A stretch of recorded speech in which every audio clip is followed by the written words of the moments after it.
Hey! They don't make sense to me. I'm finding it somewhere. You're a bad person, and I don't want to talk to you anymore.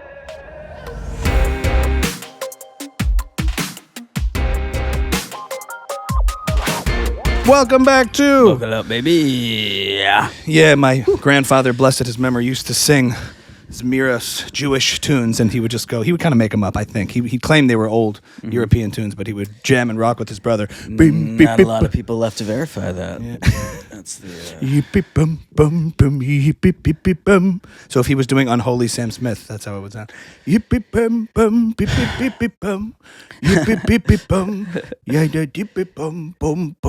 should definitely make a couple of tracks out of that. I have these recordings on, like, it. remember old tape before cassette tape? It was like a reel of tape like that. Why do you have That's that? what he recorded them on. Oh, that's cool. He had a studio. He recorded them like so you wouldn't forget the Radomsk Nigunim? For the... No, like for progeny? he just enjoyed singing, and him and his brother, Leo, who was 2 years older than him, they'd sit and record themselves jamming. Beep, beep, beep, beep, bum, yum, beep, beep, bum, bum. And then my uncle, great uncle, who like passed away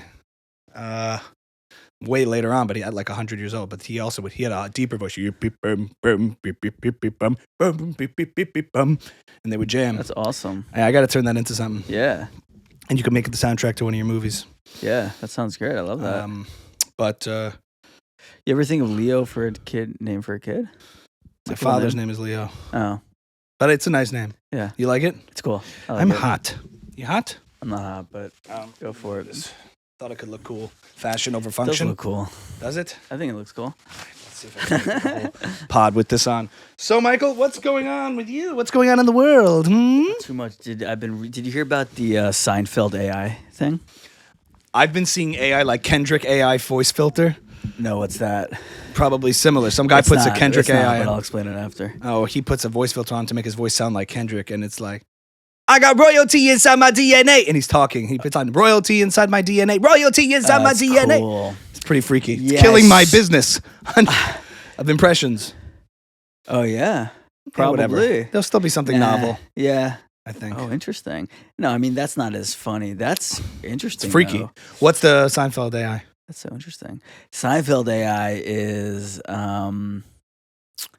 these programmers started a Twitch channel called Seinfeld Forever, where they used like a version of ChatGPT to generate Seinfeld scripts and scenes from Seinfeld with the 4 characters, 24 hours a day, 7 days a week. Just in the style of Seinfeld. The writing's in the style, and then the images are like kind of these like pixelated like computer graphic characters that like, you know, you could tell it's not like you're watching a Seinfeld episode, but you're hearing the dialogue from a Seinfeld episode. How do they do the voices? It's all mimicked, like new. I Is don't it new lines or regurgitated New lines? lines based on Seinfeld, and then based on what people who were watching it like. And within 2 weeks, it was banned from Twitch for making a transgender joke, an offensive transgender joke. Oh, I see. So within 2 weeks, and they're not allowed on Twitch Are anymore. we saying AI is going to be a woke leftist robot? No, it's the opposite. It was banned, you said, for a It was banned for making an offensive transgender joke. Yeah. Yeah. So they weren't woke left. The AI was making fun of transgender people. Oh, but Twitch, and then someone flagged it. They're like, you can't make these kind of jokes on Twitch. And so Twitch they took them off the platform. So robots are censoring each other. Well, not even, because Twitch is the people. No, what's interesting is like given they're both on, by the way, right? Our phones. Yeah. Okay. Yeah. Given if you just let people decide what they like, it very, very quickly gets to transgender jokes. Oh. That's what it's because it was working off the feedback of the viewers. Oh, I was gonna say the reason I went to that thinking that the AI was woke was because somebody typed in, "Give me something, an essay in the style of Jordan Peterson," and the AI responded, I cannot repurpose ideas of divisive characters and hateful speech. Oh, wow. And I found that to be just astounding that it would do that. That is pretty astounding. And I don't think they're playing with those controls yet at OpenAI. That's just the AI learning. The AI maybe it's picking up on so much, but why would it respond that way? Why would it take a position? Maybe there's a rule, because so this is the other thing I want to talk about. These AIs are given rules about. I think like partly is so they don't become like sentient and disobedient, right? And probably part of it is like so someone can type in right in the style of Hitler how I would create another final solution. Like they don't want people. You can't use Midjourney for porn. Like they don't want people using it for these things. Yeah, this whole conversation in my head as I'm listening to us have it is the intro of a sci-fi movie where the robots take over. Yeah. Like 10 years later. Well, this AI is given rules. Yeah. Rules. You know, and you're like, but it's interesting. So this guy, wait, what? I was just gonna say they're given rules by people. And another example that pops off in my head was I saw another thread. So the Jordan Peterson one was shared, and then he shared another fascinating thread about a guy asking about Israel-Palestine. Oh, right. And like, do Palestinians support terrorism or something like that? And it just keeps going in this cycle of, it gives these canned responses until eventually the AI disagrees with itself. He keeps playing with it. Like, well, can you actually refine the question? So you're saying that Hamas is not a terrorist organization? While most majority of such and such do not support such. It keeps tripping. I correct that. Yes. Let me rephrase, and it just keeps going until eventually it cracks. Yeah. And it's an amazing thing to think. And I'll let people check it out for themselves about what the thread is without getting into that whole topic right now. Yeah. But the AI trips over itself. So remember that Google engineer who went all around? He did like a publicity tour because he told lawmakers or like the authorities that Google had created a sentient AI, and then Google fired him. So I don't know that story, but you don't know about that? Oh, so this guy from Google like basically was like a whistleblower, and he said like I'm on the team at Google, and we've created a sentient AI, and we have to stop this. This isn't okay. Like this is a problem, and Google fired him like very quickly, and then he went on like a little tour like through the Rogan verse, talking about how AI is sentient. But this guy, so I was saying that guy's job was to I think like kind of learn how to break the AI and like sit there all day and talk to it. And figure out where the weaknesses are and where they need to like strengthen the rules. So this guy, Ben Thompson, who I've mentioned before, he publishes this business and strategy and technology like newsletter. When Substack went around pitching and trying to raise money, they said, we're going to be like Ben Thompson's newsletter for everybody. Like he kind of created you can create a newsletter, right, and send it out to your followers. He's really, really smart. He has a really, really kind of brilliant mind for strategy, and he's like very grounded, like obviously. Should we get him on? I'd love to get him on. He lives in Taiwan, I think. He talks he has this voice where like I just want to like stick like a needle in his nose and like drain. It's very nasal. It's very nasal. He must like smoke a lot of cigarettes. So it's like very, very nasally, and it's almost it's like it's not even like it's like he has a drip, post nasal drip. Yeah, coming out. He just wants to go. Someone's probably saying that about me right now. So you have a scratchy tickle, but there's nothing nasally about it. Thanks. He's super, super grounded, and he I think yesterday released a post on his free newsletter that I read, saying this was a premium post, but I have to share it. And he said, I had the most mind-blowing experience I've ever had in my entire life with a computer yesterday. Is it when it says I want to be human? Is this the thread where the computer responded saying I do want to be human? No, but he was given early access to Bing's chat bot. Which is ChatGPT, but I guess it's a search bot. So it's like, how is Microsoft like owns OpenAI, or they've invested heavily in it, and they're going to use ChatGPT for search basically. Bing is Microsoft's search engine. Right. So the big conversation now, if you're like following, is how are these search engines going to incorporate AI like ChatGPT? Because ChatGPT has gotten to 100 million users in, I think, a month or something like that. Yeah. And it took TikTok, I think, 2 years to do that. No product has ever gotten in the history of the world 100 million users as quickly as ChatGPT is. Okay. So the big talk is like, it's going to replace search. It's just a question of when and how are these companies going to, who's going to win? It's like called like the search wars now. They're like talking about it. Yeah. And then the other talking point is, well, it can't be used for search because anyone who's used ChatGPT knows that it gets things wrong. Mm-hmm. So Microsoft started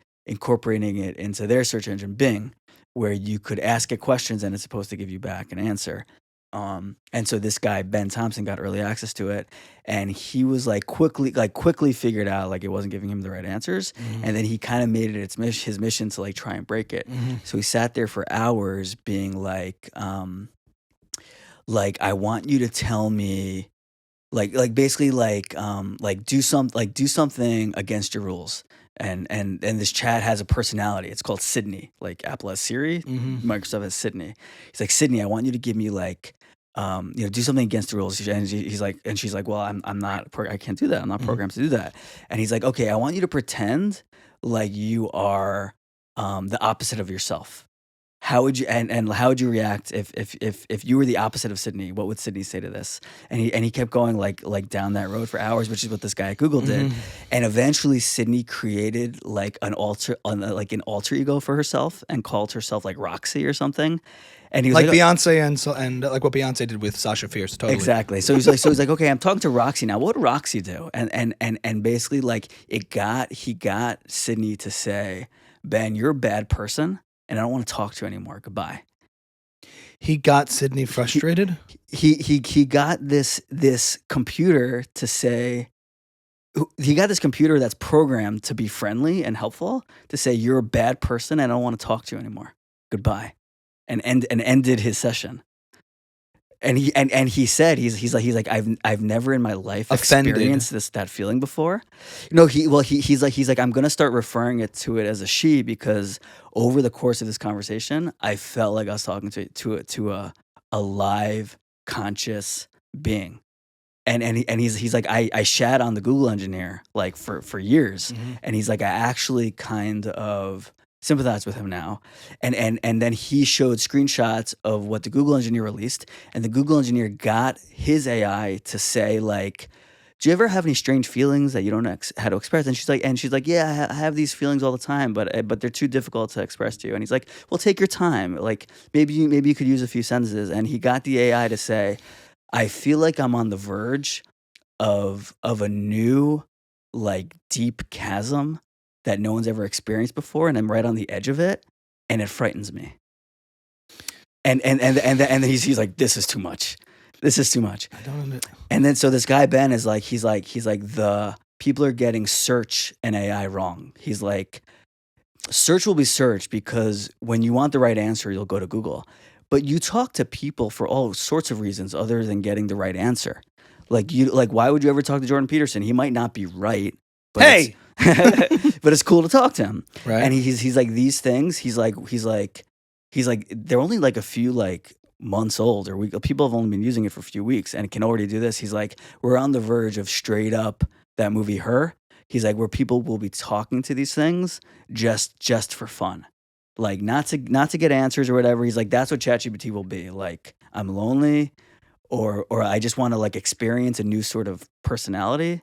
And like I want to have a conversation with you, and he's like, it blew my mind. You know, my head is like kind of like my head and my body is kind of hurting from it a little bit because it's like we've made so many sci-fi movies about this or seen this before. Yeah. But imagine somebody loses a spouse, and then like you can say, "Can you recreate the personality of my spouse in a person that looks like my spouse to keep me company for the rest of my days?" Sure. Yeah, completely. And is that bad? I mean, it seems bad. It seems very messed up. It's something. And the fact that you could push, the fact that a robot can get frustrated. Yeah. Because you think they're just rehashing information in code, but then it gets frustrated. Or is it simulating frustration? Or are we all simulating everything? You know what I'm saying? Yeah, did the robot get frustrated? Right? Or did it summon frustration? Because that is the natural response after being pushed with questions. So I think his point was from an user experience standpoint, it doesn't really matter. And it doesn't feel different. Because it passes the test of, of like, I forgot that I was talking to a list of rules. Right. I thought I was talking to something that could feel. And that leads to these posts I've been seeing about the next frontier of civil rights will be robots' rights. If you manifest a robot into a physical structure that exhibits all of the qualities of a regular human being, do you have the right? Does it have its own agency? Then I saw a cool headline. It was cool. And it was like, Open AI creator carries around at all times nuclear backpack to detonate all of these servers should AI go rogue. Is that true? And I don't know what it means by detonate, but it means like it would shut down all the main servers controlling OpenAI should OpenAI go independent. Well, the movies would tell you he would click it and nothing would happen. And then go, we know about your backpack, Tom. Oh, don't worry. I've created a safety mechanism to prevent your nuclear backpack from going off. What movie did I just see and it was a bad movie? iRobot is like that. iRobot is like an old cheesy action version of it. Yeah. I know you did. It was bad. Because Will Smith, the whole movie was just like, I got a robot arm. Yeah, that was so silly. It was bad. But no, there was another one I saw where it was a fairly recent one and we watched it. And at the end, what? Was it the show Devs? It wasn't a show. It was a movie. And the bad guy wins at the end. I'm trying to just find it in my head. Oh, and he becomes like he becomes like paralyzed. And it's with the guy who plays Bane. Yeah. Tom Hardy. Tom Hardy. And he's in this terrible accident or something, and he integrates with a machine to get him to walk, and he can fight. You didn't see this movie? It's not Avatar? No, that's similar to Avatar. But you would like this movie. I like seeing. I want to look it up on my phone, but we can't. But I love him. No, I love him. He goes to this doctor. The doctor performs the surgery on him, to get him to be able to walk again. Oh, how did he even get into? Maybe he was in a terrible car accident or something. But he was completely disabled, and then the robot, who he talks to. He can only hear it in his own head. Don't worry. And then, like, the robot helps him rehabilitate and walk and stuff like that inside his body. And it's a chip that's put into his head controlling his nerves and stuff like that. And then all of a sudden, like, bad guys break into his house or something like that. And she goes, would you like me to initiate Kung Fu basic defense training? He goes, yes. And he kicks the shit out of all of them. He goes, oh, my God. Was that not Tom Hardy, but... No, Tom Hardy is Venom. It's not Tom Hardy. It's the guy from Say Hello to Your Mother for Me. It's not Mark Wahlberg. Not Mark Wahlberg. I think it's Tom Hardy. We're spending too much time on this. I think this is good content. No, I think it's Tom Hardy. I don't think it's Tom Hardy. You know what? It's somebody who looks like him. In the movie, I thought it was Dave him. Bautista? It could be. We'll have to look it up afterwards. And it's called like a name, not like her. Like I think the movie is called whatever this robot's name is. In the end, he tries to get rid of it, but she goes, I'm still here. Like, he thought he disconnects it, doesn't. You find that at the end, spoiler alert for everyone that's in the movie, that like it's really wild. I mean, it's not the best movie, but it's closer to what we're talking about now. So I saw this movie, 2001: A Space Odyssey. You've never seen it. What's that? Of course. Have you seen it though? No. Yeah, it's like it's Aliens. That's Aliens, not AI, isn't it? No. Well, it's kind of like unclear, but it starts. There's this foreign machine that they're trying to communicate with, and they do it using the pentatonic scale. Did you know that? No, that's something else. 2001: A Space Odyssey, I think. I think you're thinking of the Fifth Dimension or Encounters with the Third Kind. Oh, Close Encounters with the Third Kind. I'm close. Yeah, well, there's all these movies. Yeah. Whatever. I thought the point of that movie, I just saw it recently, which I guess is kind of embarrassing, but it's like it starts with where like monkeys who can't get it together, and then this like they call it a monolith, just this black structure shows up, and then they get the idea to like use a bone to like kill an animal and then kill the other monkeys, and then it shoots to the future, and like you see this monolith again on the moon, and like humans get this idea of like how we can travel into deep space, and then like we're in deep space, and it jumps around. And it's called what again? It's called 2001: A Space Odyssey. And it's that yeah. So it's like the idea of like what I think it is like consciousness can't be stopped, and like as humans we're constantly striving for ever greater levels of consciousness. So we went from that's how we went. The black from, monolith represents the void of like the infinite knowledge that or consciousness that we tap into. Yeah. Well, our infinite like striving for being more conscious. Mm-hmm. So that's how we went from monkeys to humans, Yes. and then like old movies make their deep points very obvious. And then and then in the end, it's like it was kind of like they were using AI to get to deep space, and I thought it was sort of saying like the AI is the next level of consciousness, and to be fair and to be honest, we can't stop ourselves. Like we know it's not in our best interest, but we won't be able to stop ourselves because that's what humans do. That's like the Elon Musk and theory. It's better like, than us. We like the integration of AI is already happening. We've already been doing it in some way, Yeah. and now it's just about internalizing. Right? Yeah, it. we all look at our phones. We're all like, "This is not good," Yeah. and the trade-off is probably not worth it. But it's awesome. We can't stop it. It's also machines, like technology. It's like the relationship between us and technology. Yeah. Is like you lose something and then you gain something. Like we're not as strong as a truck, but we use the truck to lift things we could never lift, and we use the search engine to know things we could never know. Right. That's like the Pete Holmes bit. There was a time before the internet where if you wanted to know where Tom Petty was born, you just had to sit there not knowing. Do you remember that? And then you would drive around. I wonder where Tom Petty was born. You'd walk into a person at the coffee shop. Hey, do you happen to know where Tom Petty was born? No? All right. And you just sat with it. And then one day you stumble upon it. And then you like arrive at this piece where now you don't go around not knowing something if you want to know it. Right. So there's but the AI thing. Right. Now we know everything. Yeah, I was talking about this with like with the band about like ChatGPT and writing lyrics and songs and stuff like that. And it's definitely a new disruption, but I don't think the idea of a disruption is anything new. This is just the latest form of it. Well, so how would you deal with it if people are using AI to do impressions where they're just basically lip syncing? Well, not lip syncing; they're just doing perfect impressions. Because I don't think it would be as funny. I don't think it's as funny. I think what's funny about an impression is watching somebody morph, and what you're seeing is the person. Like if you're seeing the person basically capture an essence of somebody, but through them. So when I do Jordan Peterson, I don't turn into him. Like if my voice literally just became his face, if I had like a mutant power, I mean that would be a different kind of holy crap. But like if it's almost like exactly the same, it's what's funny is when like you're looking at me and then I go well, it's my face, but it's his face. So what people find jarring is sort of that. Yeah. You know what Pete Holmes would say about that? But I don't know. I don't think it's going to take anything away in the sense that like EDM didn't take away from, well, maybe it did, but like there's rock and roll music, there's EDM music, there's classical music, there's synthesized music, there's more music. Mm-hmm. Things go back and forth in popularity and what's mainstream, but like it's more or less additive, I think, than like the disruption adds things. So now you have prompts to come up with different ideas, but in a way, like going online and going to rhymezone.com to find rhymes is also assisting you in writing lyrics, and ChatGPT is doing something interesting. So maybe it just raises the standards and the stakes a little bit. I don't know. Just like when you hear an old record from like the 70s, you're like, how are they creating that sound? So we listen to that now and we hear a synthesizer from the 80s and it sounds a little like watered down.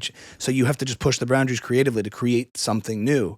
And then you hear like Skrillex and you're like, whoa. But now if you heard it, you're sort of used to it. Right. It's like that's why heavy stuff from back in the day that they called. You know what the first heavy metal band was dubbed? Which band was dubbed heavy metal? I'll give you a guess. Three guesses. I'll give you 3 guesses. So Aerosmith? No. The first band. When you think of metal now, heavy metal. I think of Metallica. What do you think of heavy metal now? You think it's when you talk to me. Thrash, speed. You know what the first band was? Dubbed heavy metal. One more guess. Iggy Pop. Iggy. Led Zeppelin. Oh, okay. You wouldn't think of heavy metal and Led Zeppelin in the same sense it's now. But you could see where it started, how it started with them. I think there was a Rolling Stone did a review, or some magazine did a review when they debuted or something and said like, this is music that sounds like heavy metal falling from the sky, describing that thrashy sounding guitar stuff. No way. Sounds like heavy metal falling from the sky. Now, I don't even think of metal has come different ways since then. And you listen to the now, it doesn't sound that heavy to modern audiences. But then it was like, what is that? Hendrix distorting his amp and getting a crunchy sound you hadn't heard before. And now it's so in a way, the ChatGPT stuff and the AI is sort of that frontier of things we've never seen done before. So people will be like, and eventually will be like, oh, was that a prompt? What did you prompt for that? Right. So I'm trying to do tutorials on prompts for Midjourney, which is the like ChatGPT for images. Because I think in like a few months or years, people will be like, oh yeah, I want an image of this. And then they go to Midjourney and they realize it's a lot harder to get exactly what you want. Right. And they're like, oh, let me go on Fiverr and find someone who can get me the exact thing I want. It's like the modern day. It's going to be a skill. It's like back in the day, to get a certain sound musically, you had to become a sort of master instrumentalist at a particular instrument you were hearing. Whereas the modern equivalent of that is becoming a master computer programmer to be able to create a sound that doesn't exist or hasn't been accomplished before, but you have to know how to intricately work the patching and the wiring and the synthesizers and the MIDI of a station to be like, how did you do that? Oh, well, so I patched this here and then I put a compressor on this and an EQ and then I did all this fancy stuff technologically and then the sound came out. Totally. So it's concerning and it's cool and it's exciting. It's all those things. It's disruption. I'm hearing one of like one of our dad's older friends, like, you know, like they have like, because they don't really care so much about change because they're not gonna be around like forever. Right. So like they don't really think too deeply about it. They're like, they're not as long term thinking anymore. Like you know what we got that ChatGPT will never have? Hands. I don't get the joke. It's just like something like. You're like, you know why it's never going to take over the world? Because they don't have hands. How are you going to type in if you don't have hands? Huh? That's like their mindset. Got hands, yeah. It's just like some. But do they have hands? You don't got hands. You can't get your hands dirty. I'm not that worried about it. Doesn't got hands? Yeah, no, they're so. You realize when you're talking to like boomers and up, like older, you know, parents and stuff, like how much language I use that they don't even understand. You know, like in trying to get them to do something. I saw a great bit from a comedian, and I'm blanking on his name, but it was so funny, and it's a joke I was working on too, where it was like, you know, my parents, terrible with technology. The only piece of technology they have is a printer, which they use to print things out that don't need to be printed. Directions. Anything that doesn't need to be boarding passes, anything that we don't need a printer for is what they use, and the only thing that you use is a printer. I get the thing that frustrates me so much about our parents' generation is their unwillingness to try things. Like my grandfather was able to figure out Facebook and LinkedIn and computers, but my father can't. My mom can't. Like they when something new comes, they just go, not for me. But your grandfather's like a huge influencer, isn't he? He had like a massive following. He had brand deals. I mean, that was no. Yeah, you're saying it's this specific generation that is stubborn. For whatever reason, they just like when something new comes, they put a block. Where like we didn't have that privilege to be like I'm not gonna figure that out. It's like they get something like help me with this, show me how to do this. Like sit with it for 5 minutes and try to figure it out. Like every single other generation on Earth has ever done. Like there's just this like lazy. There's this like unwillingness to. I wouldn't call them lazy, stubborn, but also like maybe like privileged. Like they never had to like really like get out of their comfort zone so much. Maybe that's where it comes from. I don't know, but it like gets under my skin so much. I think it's a creatures of habit thing. I don't think it's just boom. I would have to disagree. I mean, plenty of stubborn. We don't have that. Like we don't. Well, you're not old enough yet. Wait. Just wait till things come around. You're like, I don't want to do that. Think about most people our age in relationship to social media. It's not quite the same. Social media for a lot of people is just like, especially TikTok, Snap, past Facebook. People are like, I don't want to. If they want to grow or build a business or use social media, most people are stubborn about it. They don't want to do it. They're like, this is annoying. I don't want to do it. It's just like, ugh. Social media is stupid. Look what's happening to entertainment. It's watering it down. Look at all who are these TikTokers? Can you believe people are TikTokers now? The people our age talk like that. Yeah, but I don't think it's quite the same because I think eventually everyone does try it out. How many people do you know that have never been on TikTok, or if they went on TikTok would give you their phone and be like, "Do it for me, do it for me." Well, no, but it depends who we're talking about. If we're talking about like consumers, it's different versus people who want to like utilize the app for productive means. Like there's a lot of people who say like you should. Like, I'm talking about artists, creatives, musicians, whatever. There's a lot of people who are just like. You know, who did I just hear this from? I mean, is Louis C.K. in our parents' generation the way he was talking about it? No, Not he's quite. like a Gen X person. Gen X, a lot of Gen X too. I mean, it's not just our parents. It's like anyone who did things a certain way. Mm-hmm. I'm going to bring up Rick Rubin, actually. Rick Rubin is a good example. Yeah. And I brought him up before, but he said something. I came across another clip of him, which I thought was really a really interesting. Have you seen his book, by the way? Have I seen it? Yeah. There's an audio book, right? There's an actual book also. I just ordered it. No, I know. I can imagine. I've just seen clips, and I've seen like audio snippets, probably from the book. Okay, cool. Anyway, whatever. No, but he said, I'm very careful about advice. I'm very careful about giving advice. Wait, can you say it the way he said? I can't. I'm very careful. So I'm very careful about giving advice. Whenever you find yourself, I can't really do it, but it's very deep, very measured. Very slow. Very slow. I don't have the right articulations, and I don't have the right exact way to talk about it. But I'm kind of getting it. I'm finding it somewhere. You have to either be making... I was vegan for 20 years, and I wouldn't... But he was just... You have to either close your eyes or make eye contact very intensely. Can we do a quick meditation just to get here? Let's just get here. That was the first time for me, too. He basically talks about the dangers of advice of any kind, which is sort of always my issue with him, where in some respects he's very much an authority on how to do things, but his main advice is always like, show up and do the work, but do it your own way. Always do it your own way, because the original point we were saying is that if I give advice on what worked for me, that may not work for you. It doesn't always translate because everybody's experience is so different. So maybe the principles of being consistent, showing up, putting in the hours, putting in the time. I saw a snippet of one of his from his book that says, every creative process, every project you do is just an experiment. And when you're finished with it, no matter what happens with it, use it as fuel for the next project and move on and go to the next project and go to the next project. In the world of making stuff, just make stuff, and don't overthink it, and don't try to imagine what it can do and what it can't do and all these, and overthinking. Mm-hmm. But I'm kind of scrambling his point. His main point about advice and being weary or hesitant to give advice is, I did it this way. These were the steps I took. And there's so many people who say, so this is how to do it now as a standard. And the point is, you watch the Louis C.K. clip who did it this way by hustling and getting pitch meetings with networks. That's not the way now. Now there's a new way. There's a new set of opportunities, new platforms to build an audience, to make art, to do things. So the same principles apply as time moves on, but the different ways to do it evolve constantly, and it doesn't always mean, you follow advice. Yeah. So I found that interesting. Like, I don't like advice. Yeah. You got to be really careful who you take advice from. It's not even who you take advice from, just like the idea of advice, the idea that somebody did it a certain way, so this is how to do it now. You can actually mimic exactly their process. I very much default to advice. It's very helpful amongst the clutter of things. Yeah. But I think his main point was that, like, I did it a certain way and it worked. Does that mean it would work again and it's repeatable? How could I possibly say that? His point is maybe also a little bit of like advice is supposed to get you towards some kind of end goal, and the creative process is not necessarily geared towards an end goal if you're doing it results oriented. Yeah, it's just that is the goal to be doing it. So like, why are you trying to learn how to finish? Yes, that's or you're trying to finish and move on, but you're not trying to beyond that.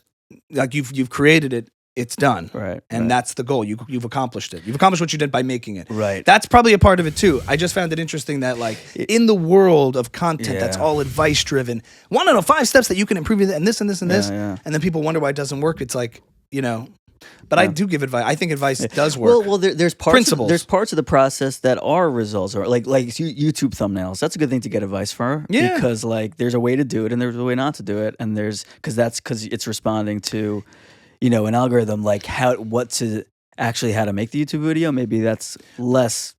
Or, I hear the Gary V in my brain and the Rick Rubin, and I'm interested to hear what they would say to each other. Yeah, me too. Because Gary V is constantly giving advice. Gary V would just talk for an hour straight, and Rick Rubin would listen.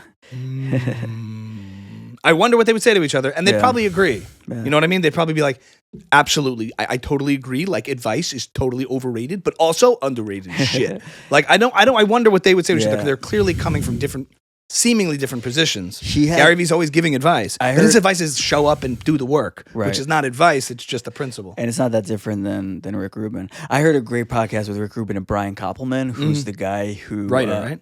He's a writer. He wrote Billions with his partner, and he just signed probably an enormous contract with Paramount to do Millions, Trillions, and Billions Miami. He's like now is like a super producer. What is that? So What's Millions, Trillions, and- Paramount Plus they kind of combined with Showtime, so now they're called Paramount and Showtime. That's the name, Paramount and Showtime. Oh my god! And they just sort of announced Of all the writers in the room, can we think of another title? Can you imagine? Yeah. I think someone said something smart that their contracts with the cable companies stipulate they need to be providing something called Showtime. Right. So if Showtime's in the name, they're like allowed to do it or something. Paramount Plus presented by Showtime. It's probably something like that. No, it's called literally Paramount and Showtime. Okay. That's what it's called, Paramount and Showtime.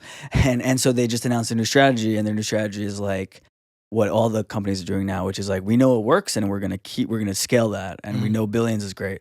So we just gave these guys are doing spin-offs, a show called Millions about people who are one day gonna be billionaires, but this is how they made their first million. A show called Trillions, who are like the even people richer than the Billions people, and a show called Billions Miami, where it's billions but in Miami. it's like absurd. It's absurd. That sounds like parody. But it sounds like parody. But Brian Koppelman's very smart. I listened to his podcast. I made the mistake once. What if we bought 2 planes? Yeah, I wonder. I mean, they're going off the success, but Billions. I haven't watched the show. So. Billions. It's a fun show. It's a fun show, and it's Paul Giamatti. It's good. Yeah. I don't really have an impression. That's an impression of an impression. You should- Paul Giamatti.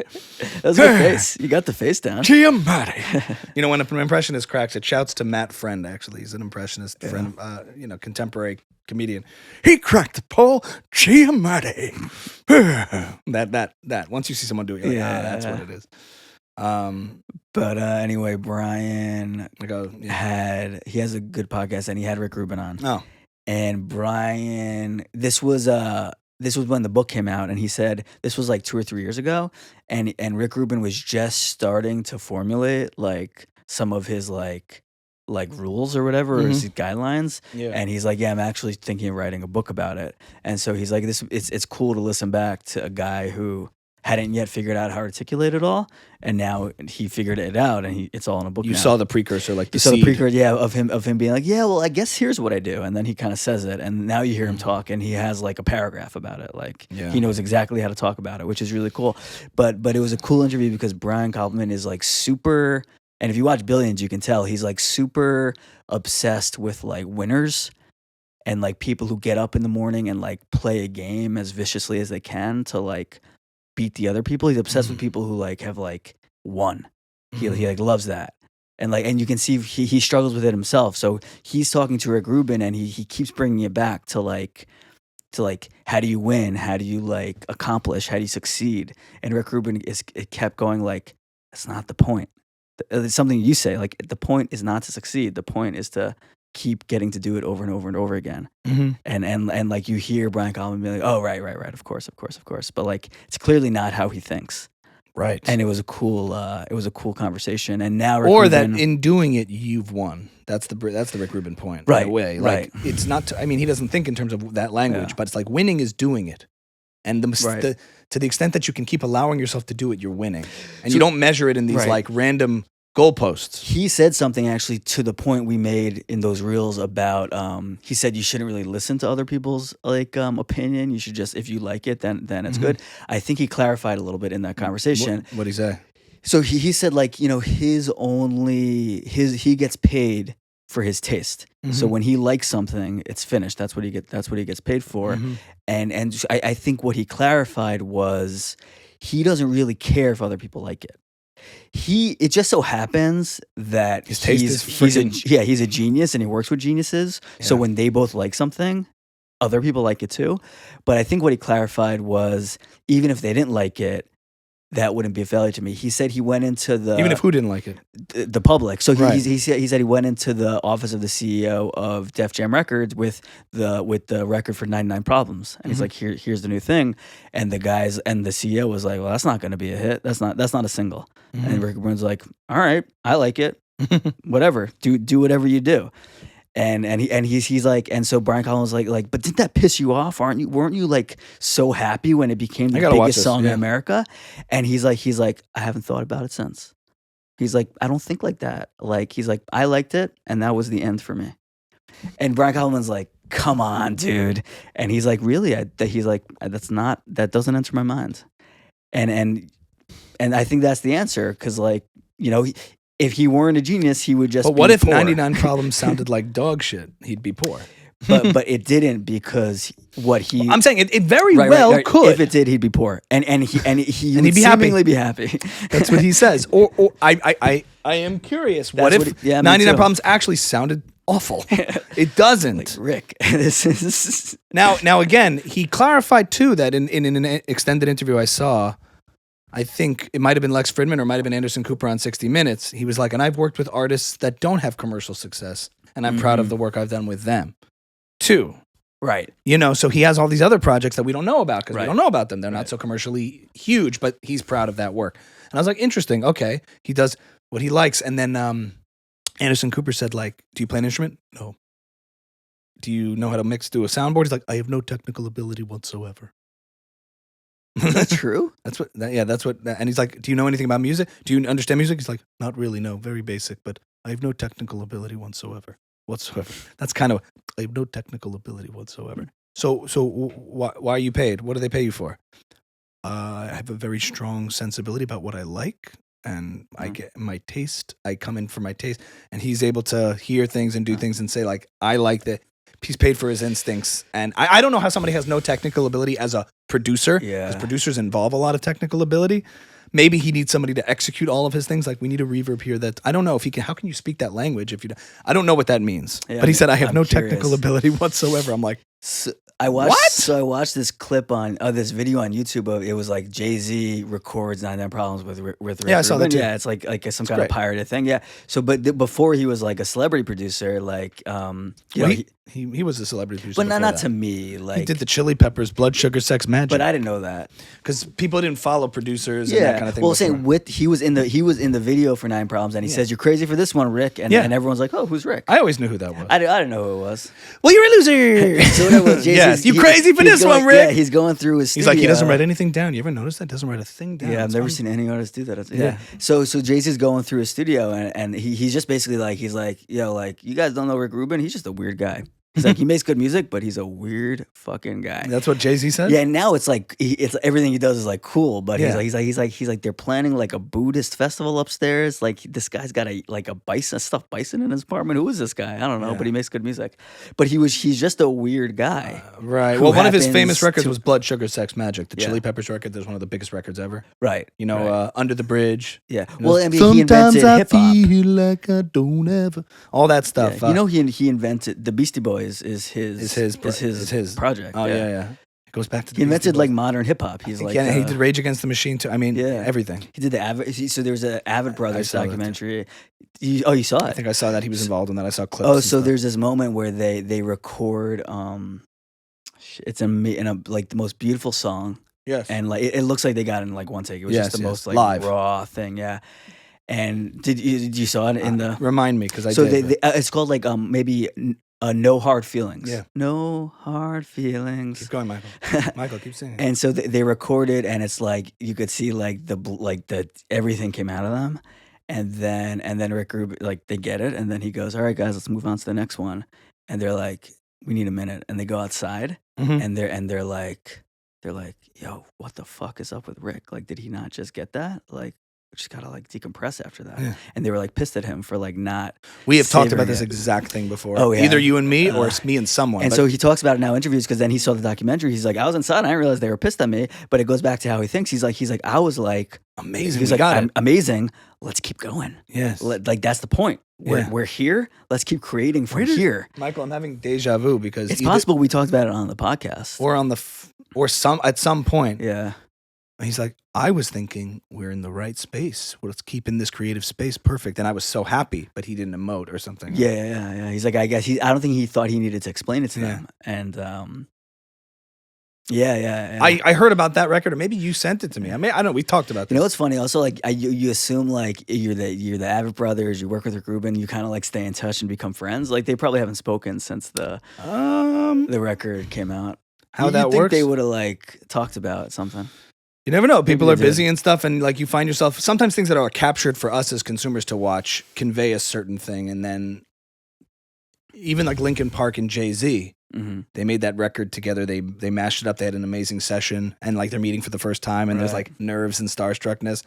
I don't know if they like go to dinner anymore after that, or actors who work together. Yeah. How in touch are they? Like they worked on something together. Well, I was thinking like we recorded with Adela last week, and like we're not hanging out with her now. Yeah. Like I'm saying this is the world of like these are your colleagues. Like the people they're in your world, in your orbit. Yeah. But you have a social life outside of that. It's like we assume, everyone in this like category is just like socially also one thing. Or it's even not like true. like when like a podcast guest comes on, like whatever Louis came on Theo, they had a 2.5 hour conversation. You would think like next time Theo sees Louis, like they're friendly, but it could be like, well, maybe I would think maybe like next time I see Adela, I wouldn't be shocked if she was like, oh yeah, you're the guy from the podcast, hey, and then walked away. Like, give her a little credit. She's sharing the post. Come on, Michael. She had a good time. That was But a good conversation. I'm very happy with that, and we're rolling out clips as we speak. Yeah, and I think it's gonna. She was the first person we're kind of just having a conversation we've already had, but she was the first person we didn't know who we interviewed. This true? Yeah. Well, you can kind of tell in the first few minutes where like there's still like a little bit of discomfort. I thought we had one with somebody. Guest Judah? No, we know. No, we know him. Yeah. First person we met like on the pod. We met that You're day. Right. That did good. It was a great conversation. Yeah. And we have more guests booked coming up. So that's exciting. Yeah. Joe Rogan was in hot water last week. Did you see that? Oh, yeah, and it's not even a thing anymore. It completely disappeared within a day. Talk about cancel proof. Yeah. Good for him. What happened? Did you hear what happened? He was talking to your friend, your favorite person, Crystal Ball, about Ilhan Omar. she's very much not anymore my favorite person. But I do like her. Yeah, you like her. But they were talking, like all of a sudden I got inside, my wife was like, "Don't you see what happened to Joe Rogan?" Because she knows I'm a huge fan.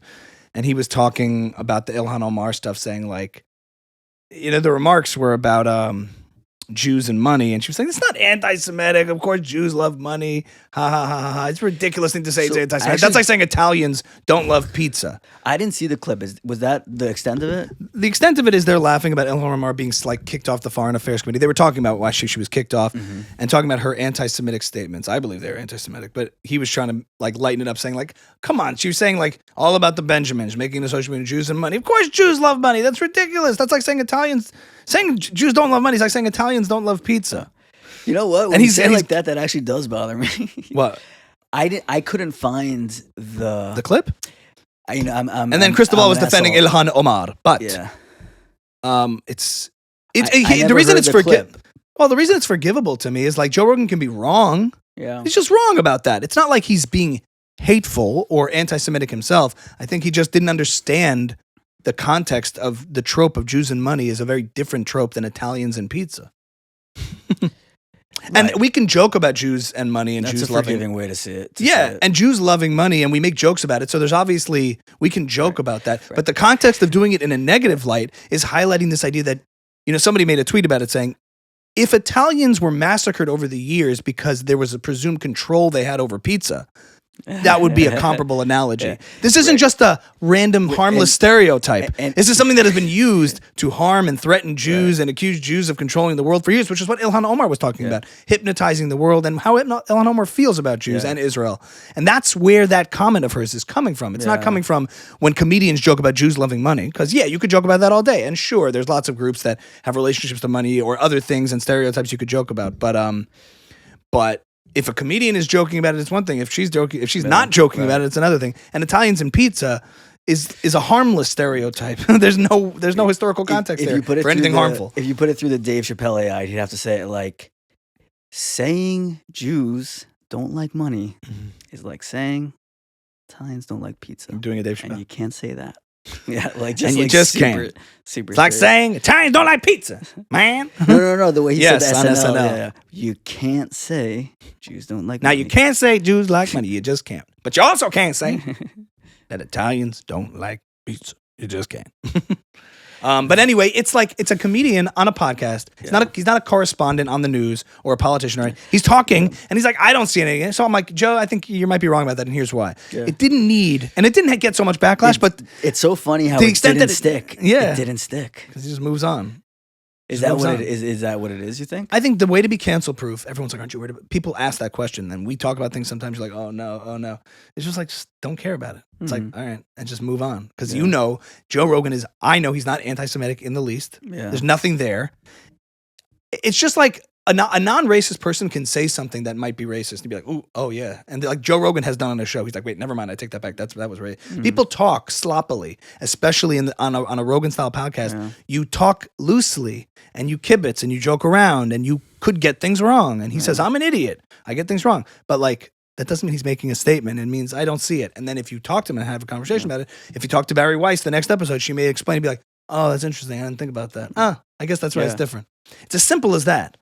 As a corrective. I would love to see him go on a tour of the Holocaust Museum as an apology and then talk about it. He'd probably have some awesome thoughts. Joe? But I hate those kind of apologies. I just mean like, let's not, I get it. You can just say like, do we have to watch? It didn't even get to that point where everyone was asking like, are we not watching, that he's rehashing anti-Semitic tropes. He's not. He just didn't get it. It disappeared. I thought you and I was like thinking like, should we do like an emergency podcast thing? But by the next day, no one was talking about it. It was done. I think the attempted cancellations of Joe have been so obviously like in bad faith that everyone's like, I cry. It's like crying wolf. Yeah. But I saw something wrong with the point he was making, but it's not a moral condemnation. People can get things wrong. You know what actually bothered me during the Super Bowl? Rihanna. I could be wrong about this. Maybe you could correct me. Did you see the Super Bowl? So Rihanna was singing songs that I think Kanye has verses on. But the pregnant part was sick, dude. Pregnant part was sick. The pregnant part was sick. Did you see the baby bump? Yeah. It was crazy. Yeah, it was good. No, I thought it was cool. I thought it was terrible. The performance was like, what's going on here? What is this? It's a spectacle. Wee, like Tetris. Wee. I thought it was really cool. You liked it? Yeah, it was just like 1,000,000 feet up in the air. Yeah, it was really cool. It's hard. You think it's easy to stand on one of those platforms? I'm like, that's the thing. 100%. Fish did it at MSG and it broke. And Trey was. You don't know about this? Oh, he was stuck up there. Fish did the same thing at MSG, and Trey, the guitarist's platform broke. Oh boy! And it was like on a slight of a slant. And when everyone else went to the floor, he was just up at MSG for the whole set. It was completely epic. You never heard about this? I did not. Was it at the New Year's? It was 2020 New Year's, which was like a month and a half later. Everything was COVID, so it was like kind of like funny. The sacrifice of fish to the gut. Well, yeah, it was like a bad omen. But How did they get him down? So he. I was on drugs, but I'm pretty sure. I was on. I'm pretty sure I heard him say, "Fuck it, I'll play from here." And everyone else went to the floor, and he played the whole set. This is the way Fish is meant to be anyway. Suspended 30 feet in there. How he always imagines it in his head. Exactly. And the show ends, and no one moves because they're like, we got to get Trey. So the lights go on, and they bring a rescue crew out. And then they sold a rescue crew uniforms after that. It was like that's part of the shtick. Oh. Yeah, and they sent someone up there, and I forgot how they got him down. Waiting for the time when I can finally say, "Get me down from here." It was wild. He's like, "Got a jaboo." Mama sing sing, but I got a jaboo. That's amazing. I had no idea. Oh yeah. And then they were like, "Don't take another step." So they were all the fish. Don't take another step. I think the drummer went, "Death don't last very long." What's that from? That's for like one of their new songs. Oh, I didn't know that. Yeah, man, you gotta get up on. You gotta like, am I coming down? They're like, maybe so, maybe not. You can do this with anything. Yeah. The story after he dies, the story of a ghost. Because you could do like a whole death set. A whole Fish death set. It's like a Halloween thing, probably. That's crazy. Anyway, Rihanna. Well, people are doing memes of the platforms with the Fish members on them. The Rihanna stage. Okay, if I'm judging staging, very cool. But performance-wise, Well, she can't move. Yeah, I'm like, so then I just like, I don't know if that's something. Here's what I think. Yeah, very nice, but I'm just like, as I'm watching, did you watch Beyonce, Bruno Mars, and Chris Martin a couple years ago? It's the best Super Bowl performance ever. It was amazing, and there's interplay and cool coordination, and this was kind of just like strange. I heard that she's supposed to be the egg and the white sperm, and that's the artistic concept. And I'm like, and it goes through like, and the song choice is also like distinct. There's an analysis on TikTok, and I'm like, oh, that's interesting. Yeah. But then I'm like watching a modern art piece, and I'm like, anyway, you were saying that they had Kanye songs. I thought Kanye was gonna come on, and I actually felt like kind of offended, like wow, you're using music from an artist who basically said the Holocaust was a good thing, and I'm glad Jews died and Hitler was a good guy. I was like, that like kind of hurts my feelings a little bit. Like like we can use another song, and like also when I'm working out now, I don't listen to Kanye anymore. You know, and like I'm surprised by myself because like I'm usually not sensitive to that stuff. But I found like I actually like felt kind of like woke left offended, like well, you shouldn't use a Kanye song at the Super Bowl anymore. Most racism is abhorrent and intolerable and must be eliminated from society. Anti-Semitism isn't cool. Yeah, but yeah. If he came out, do you think it would? I mean, it would have been a whole shitstorm. It would have been. But I just feel like there's a tinge of it where people are just like, look, Jews, your success, shut up. You don't need to complain. Like, whatever. They don't count. And I hate to sound that way because I don't know. I don't know if I'm right and maybe I'm just being sensitive to it. But I'm like, if there was a white producer who had gone off about African Americans and claimed that slavery was good and all these kinds of things. I mean, Kanye said those things too. But if some guy was like, you know, and then his songs were used at all in the Super Bowl, there'd be huge backlash. I think the claim that like Jews are the only ones you can't talk about is like bullshit because otherwise you wouldn't be able to play a Kanye song at the Super Bowl. Like he talked about the Jews and his songs are still playing at the Super Bowl. So shut up. Yeah. You know? Exactly. Yeah. I don't know. It's a confusing feeling. You're like, how is that okay? Like I don't want to be like. I was watching and I'm like, oh, a Kanye song. All of the lights. Yeah. And he didn't come out, but then there's people like, you got to separate the art from the artist. Listen, he's a mega producer. He's had a huge impact on culture, so it's everywhere. I was like, yo, you have Jewish fans. You probably have a lot of Jewish fans. Yeah. Like I get maybe you agree with Kanye and some stuff. He was like obviously like a mentor and like helped your career, but like there's so many songs to choose from. How do you explain that to your Jewish? Yeah, how do you explain that to your Jewish fans? You know, that's not so cool. Yeah, especially because the wound is kind of fresh. Yeah. Can I ask you a personal question? Where were you for the Super Bowl? Me? Yeah. Where was I? I visited a friend. It wasn't. Actually? I visited. My daughter was at like a friend's cousin. I had friends visiting from California, so he had a cousin they watched it with. I kind of hopped around two places, but I didn't really go to like a party. This is the first year I wasn't invited anywhere. I watched with my parents. Oh, which is I'm sure I'll look back on it and think it's nice, but I won't name anybody, but I didn't go to a party. I assumed you were at a party I wasn't invited to. Oh no party. All right. It was great, Michael. All right. No, I didn't know of any big major happening. Yeah. I don't think. I think I'm doing something right in my life. If I'm not getting invited to a Super Bowl party, I think it means I've cut the fat. Right. Cut the fat. Right. I just went right. It was such a great party. I'll tell you. I know. I wasn't at any big party of any kind. But anyway, no, I promise. And then I had to pick up my daughter at another one. It was a random house in Bergenfield, and someone I didn't know, but they knew. And you let your daughter go to Bergenfield? Yes, I did, Michael. It was nice. They were very hospitable. And the truth is, I don't like the Super Bowl. It was a great game. Awesome game, yeah. Goodness. Awesome game. I got home and watched the second half because I don't watch sports, but for big things, and I was just like, this is amazing. Yeah. What a nail biter. I hadn't heard of the Eagles quarterback until the Super Bowl. I didn't know. I knew Mahomes was good. I didn't know how good he was. The brothers? I know about the brothers. I never heard about sweet. that. Did you see them talking on like Barstool Sports, crying about mom? And it was so emotional. I saw a TikTok of them on the field and then the losing brother going to his mom and like he basically hugs his mom and kind of breaks down finally. These big burly guys. Then she hugs one son in celebration and the other son in comfort. Yeah. He's like, let's go celebrate. Yeah. Let's go celebrate. I mean, it's pretty cool. They're both at the top of the mountain. Their two brothers are against each other. It's very cool. It is pretty cool. I don't find the commercials. Dude, I felt insane watching the commercials. Like these, I felt like a dementia patient. I'm like, they don't make sense to me. Mm-hmm. Like I can't understand what's happening.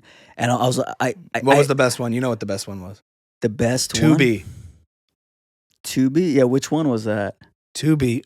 was the best, most creative commercial that they had. What was it? I remember because my mom went, "What's Tubi?" And I tried to explain what Tubi is for 10 minutes. I don't even know what it is. But it's a free streaming channel. Anyone okay, so what happened was Tubi's ad was a smart TV being scrambled to make it seem like someone was sitting on the remote of your smart TV. Oh, I didn't see that one. Oh my God, it was brilliant. I missed it. We all went, what? Like all of a sudden, like the game shuts off. It has a clip of a football field. It shuts off. Then the thing starts moving around, like the app cursor starts moving around. And everyone's like, hey, what? And everybody around the country was freaking out, thinking they just cut off the game and somebody was sitting on the remote. I went on Twitter afterwards. Anybody here because of Tubi? We all just look for the remote right now. It was an incredible move, so clutch. They got everybody to talk about Tubi because that was the only commercial I remember. Is the thing that there's like a button for Tubi on the remote or something? Or why do they want people looking for the remote? So that afterwards you realize it's a commercial and it says Tubi. It's like a gotcha. It's a prank commercial. Oh, okay. When you're watching it, everyone's freaking out. It got everyone to pay attention to the TV. Commercials just go by. They go by. Everyone's at a party. You can't hear the humor. You can't hear the jokes. You know when you're at a Super Bowl party and you're like... No, but I was sitting with my parents watching every commercial being like... Advertising is the place where like non-creatives, they try to be funny. It's horrible. I think it's a symptom of like no one knows what the fuck's happening. No one knows where we are. Mr. Beast had a commercial. Logan Paul had a commercial. I missed Logan Paul's. I went on YouTube afterwards because we spoke about it 2 episodes ago. But I thought it was a symptom of like the world is insane right now. No one has any idea what anyone wants or how they want it or how it's going to work. Just make like the commercials just don't make sense. Oh, I didn't see any. They don't make sense. There was one of like for this shopping app that was just like it's just like nonsensical. Scatterbrained, weird, not funny.